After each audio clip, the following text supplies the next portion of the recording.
Hi everyone, so I'm going to be talking about Gregor Mendel and how he founded the science of genetics and the field of genetics themselves. So it's something that was very impactful and something that really affects everyone on their day-to-day basis and even in their planning sometimes, especially when planning families or looking at ancestry. So he really put in some groundwork that was fundamental to this field. So what did Mendel do? Well, Mendel was a monk and he worked at a monastery, and he worked on a research program that was looking at plant hybridization. And what set Mendel apart from basically everyone else was that he had some traits with his scientific experiments that really started this field of genetics. So we had noticed for quite a while that sometimes we may breed plants together and certain traits, say the color of a petal or the shape of the plant or where the flower shows up or the shape of the seed, can change in different generations. So sometimes you might see all purple flowers and then suddenly white flowers show up. So we had noticed this for some time. I mean, we've been cultivating and domesticating plants and animals for a long time now in the history of the human species. But what really set Mendel apart was that he was foundational in his meticulous scientific research. So the first thing that I really want to point out was that Mendel designed his experiments carefully. So he really had a careful design to his science. And this is important because he came at it with a very predictive power with his hypotheses and his theories that he developed. Which contributes significantly to the next point, was that he collected large amounts of data.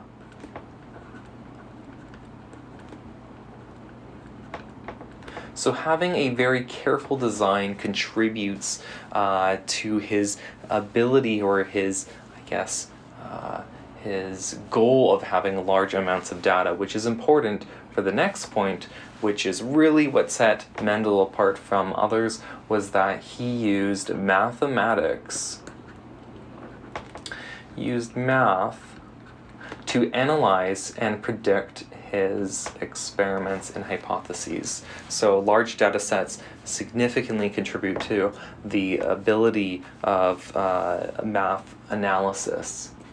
So what did Mendel work on? He worked on a garden pea that has various phenotypes. So it had many traits that were easy to collect because cultivars were selling them for quite some time. So here is my little drawing of a flower petal in the pea family. What he did was here are some example traits. He compared purple or white petals. He compared round or wrinkled seeds. So some seeds that were a little wrinkly. And he compared the actual seed pods, some of which were green when they were unripe and some were yellow.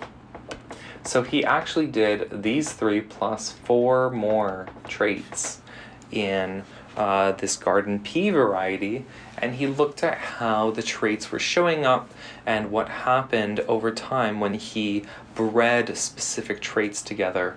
And what we'll see is that he really founded the science of genetics. So let's kind of work through a sort of a hypothetical scientific approach to what Mendel did. So the first thing he did was he crossed 2 pure lines with variety in one specific trait. So here we'll look at flower. These are just general images of flowers. Here we'll look at the 2 traits of either purple flowers or white flowers. And he crossed 2 pure lines, meaning that whenever they were being bred together, they only showed up with that trait. So it was purple flowers only produced purple flowers, white flowered peas were only producing white flowered peas. And what he found was that when he bred the 2 together, all of them were purple in the first generation, which we refer to as F1.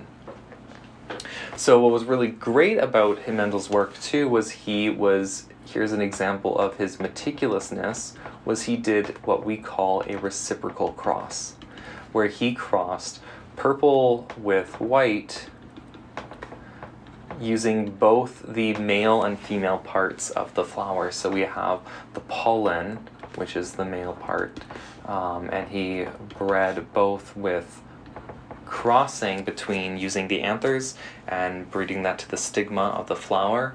And in both cases, when he did these crosses, he always found they produced all purple. So this is an example of where being very careful in your experimental design is very crucial, because he found that it didn't matter what the what sex part of the flower was being used to exhibit these traits that he was looking at.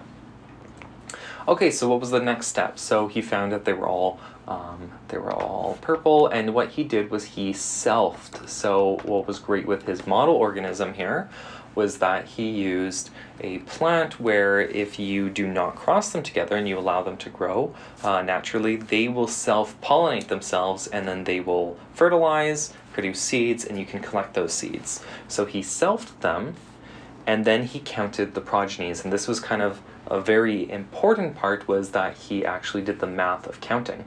And what he found was, so we had our purple plants at the start here, some white plants. When he crossed them, we all purple. So he, from Mendel's perspective, he's thinking, what happened to this white trait? Did it disappear? What's going on here? Then when those plants were allowed to self, he counted the progeny of those, and he found that 705 were purple and 224 were white. Now, if you know anything about Mendelian genetics, you will recognize this ratio of plants is actually 3.15, approximately 3 to 1 of purple to white. And we'll talk about why that's important later on. So first off, let's just talk about how Mendel's work here was establishing that we found that the white trait came up again in our F2 generation, and that the white trait was in a lower proportion compared to purple. So what really another part of what made Mendel's work so impactful to the scientific community was that he repeated this with all of those traits we talked about, the wrinkled and brown seeds, the green and yellow pods. He looked at all 7 traits, and what he found was that if you had, say, one trait that will say trait A, and then second trait B, one of them would mask over the other, and then when he selfed them, trait A would be in a 3 to 1 proportion of trait B. Okay? Interesting. So here are some numbers, examples. He had 474 round to 1,850 wrinkled seeds. He also counted 6,022 yellow pods to 2,001 green pods. So in the first case, we have a 2.96 to 1 ratio, and in the second case, we have 3.01 to 1 ratio. So basically, the conclusion here was that in all of these traits, he found an approximate 3 to 1 ratio of the traits. So he found that there was a type of segregation of these traits occurring in individuals in the plants, and he found that they were occurring through independent assortment, that they were occurring through discrete amounts. So before Mendel's work, it was kind of thought that there was, if we look at, say, Charles Darwin, he was thinking that maybe it was like a mixing of like blood, like it was a mixing of characteristics between, mother and father. You get your child that's a mixture of the two. What Mendel was discovering was that it was actually discrete characters that were being, given to the offspring. What we now know in detail is what we refer to as genes, being what are given to offspring, and these genes have variations, which we call alleles.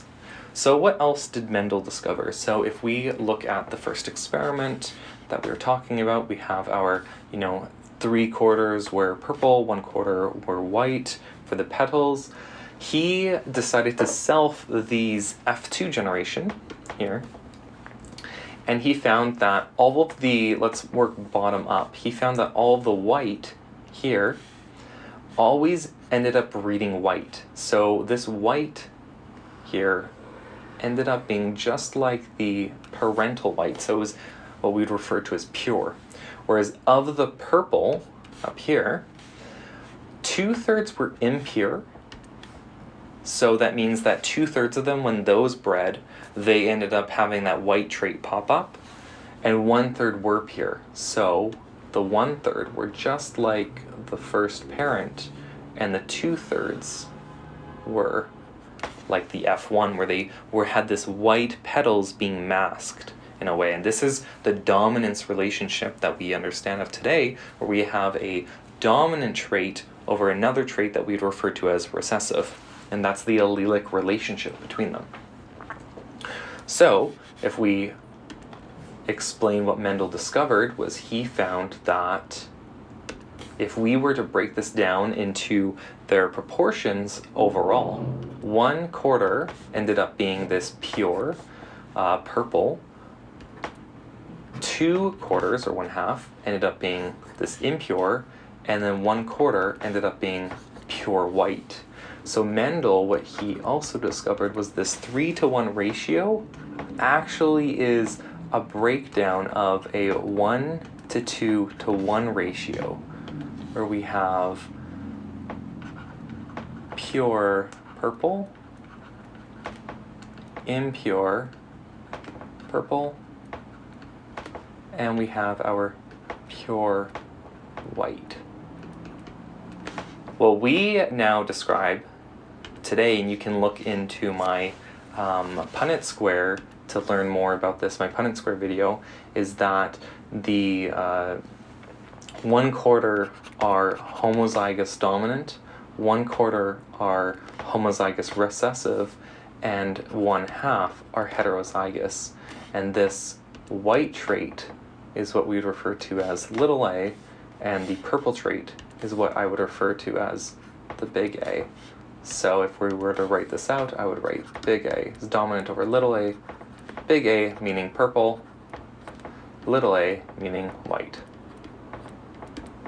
So you can see how his work using math, his work using meticulous scientific design really founded our understanding of science. So we describe his research in kind of a summarization of what he did as 3 laws of his inheritance. The first being the law of segregation, and that's that traits are defined by pairs given by each gamete, so by each parent. So I'll just write traits defined by pairs. Okay, and each of those comes from one of the parents. So, and that means you have 2 copies of each trait. So flowers have, in the case of the garden pea, they both have 2 copies of the petal color trait, and one of those traits came from, either the male or female part that came together for the fertilization. The second law is the law of independent assortment, which is that different traits are sorted separately from one another. So when Mendel did his work, he found that when he looked at something like petal color compared to the seeds, like the wrinkled or the round seeds, those were assorting independently. So the petal color was not impacting the seed shape or the seed pod color. These traits are independently assorting. Okay, so I'll say different traits sort separately from one another. Okay, and the last, which we've already kind of talked about, was the law of dominance, which is that alternate forms of genes, which we call alleles, express, the ones that are expressed are being expressed are the dominant forms.